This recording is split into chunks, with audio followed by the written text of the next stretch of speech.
£1 on clinical negligence claims last year. Well, joining me now is Niall Dickson. He's the Chief Executive of the NHS Confederation. Niall Dickson, hello to you. Why are we seeing costs spiralling? Is this because the NHS is becoming less safe, that more mistakes are being made? No, I don't think that's true. I think part of the reason why there are more claims now than there were is perhaps a change in culture. There's certainly a lot of smaller claims that are starting to come through. And I think it's also the fact, and it's a good thing, that there's greater transparency in the NHS and a greater willingness to identify when mistakes have been made. The difficulty, though, of a culture in which there are lots of claims and individuals are being sued and organisations are finding themselves paying out vast sums of money is that it can then encourage defensive medicine. It can encourage doctors and other health professionals to order too many tests, too many interventions, and also to try and clamp down on that open culture by making people defensive and more secretive. So we want to try and push the other way and make the situation less blameworthy and more open and greater learning to try and prevent mistakes from occurring. Yeah, where is the money coming from to settle these cases? Current liability claims estimated at £65 billion. Is that money affecting frontline care? Well, that money comes from you, me and every other answer, and 65 billion is really a staggering sum of money. Of course, that won't be paid in 1 year, it'll be over a number of years, but it is a huge liability that the service already faces. I think the most worrying figure in a way is that over the last 5 years, we've seen around 11.5% increases year after year in this figure, in these claims, and that really is unsustainable, which is why we're asking the government to think again, to look at the way in which claims totals are calculated and to adjust it so that we have a much more reasonable system, as they do in some other countries. Is that not penalising the victim? I mean, we can't underestimate, can we, the devastating impact, the life-changing impact that medical mistakes have on people's lives. And if you're saying, well, we need to cap the amount spent, are they not entitled to that compensation?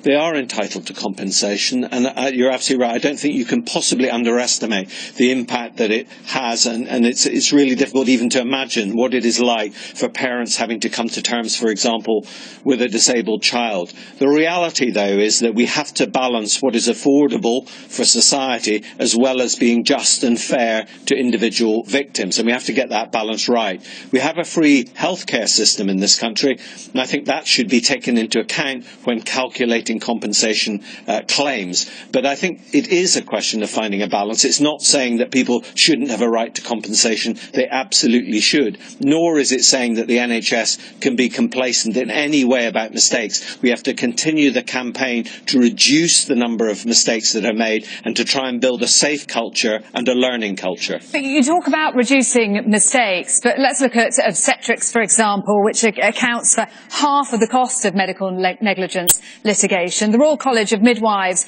said last year that it was reaching crisis staff numbers, shortage of 3,500 midwives. If you haven't got enough staff, more mistakes are going to happen, aren't they? And therefore there are going to be more cases like this.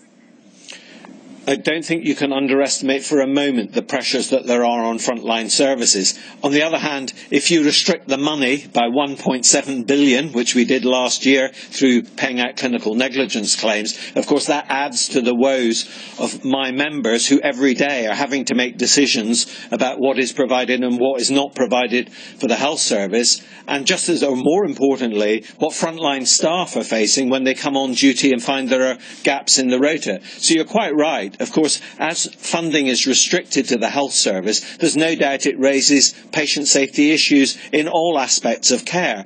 We have a situation at the moment where hospitals have bed occupancy levels which are frankly unsafe. And until we get funding right, and there is some reform to be done as well, let's be honest about that, but until we get the funding right, we will see these pressures on the system. And of course, that does increase the propensity of staff to make mistakes. But how does this also affect recruitment levels into the health service, which we know is also a problem? There are huge staff gaps. Doctors' fear of being sued increasingly great. Their fears of being left exposed on a ward at night time, for example, a junior doctor left feeling isolated. How does that affect the recruitment? Getting more staff in, which ultimately is, as you say, one of the answers. Well, I think that is one of the problems as well. So it's a vicious circle. So if you find that a doctor in training comes onto a shift and finds there are shortages, then the pressure that puts that individual doctor may make them want to leave the profession or move elsewhere, and make the situation actually worse, because then that's another gap in the service. And certainly the fear of being Certainly, it's something like over 70% of health professionals say they're frightened of being sued. So we really need to reverse this process and try and give reassurance to staff. I mean, there's a very famous report in America called "To Err is Human" from the Institute of Medicine there. And that is true. Individuals will make mistakes, and that is something that's natural. And medicine and healthcare generally includes very complex decision-making. And so we have to accept that some mistakes will be made. But there also has to be a degree of accountability, doesn't there? Exactly. Again, it's a question of balance. Just as I'm saying, there needs to be a balance on the one hand between the needs of victims and the wider needs of society. So we also need a balance between accountability, but also try to create a culture, and it's not easy, but a culture where openness and learning are at the centre of what is the daily lives of individual professionals. It is possible to square that circle, but it's not easy, and part of it is about within organisations making sure that staff are valued and that there is a culture where people are able to own up to their mistakes. Okay, Niall Dickson, thanks very much indeed for talking to us this afternoon.